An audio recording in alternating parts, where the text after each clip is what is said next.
namalirawo naye kakati KCCFC enkyabatunulidde bwanguzi okwongera okwenyereza ku ntiko mu KFB waabwe okweddiza ekikopo kya sizoni eno bwe banaaba bakyayiza aba Vipers SC Erugogo. Amaaso gakubira ku muteebi wa KCCFC Geoffrey Serunkuuma akulembedde abateebi mu liigi n'egolo 17 mpiira 2 gye yakazanya mu liigi sizoni eno.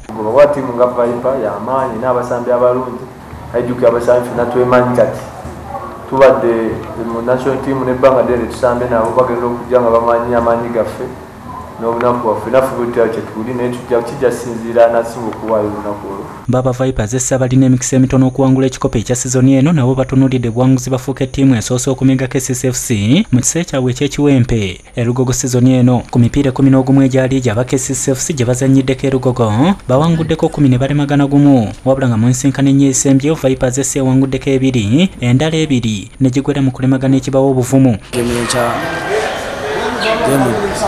nene nnyo, tiimu y'amaanyi, KCC tiimu tugiwa ekitiibwa era ngaffe abasambi ng'aba Viper tugitegekedde bulungi. KCCFC yakulembedde liigi n'obonerana 8 nga yenkana ne SC Villa, wabula nga SC Villa esinza KCCFC emipiira 3 nga URFC yakusatu ku bubonero 41, Express FC yakuna ku bubonero 4, Vipers SC yakutaano n'obubonero 39.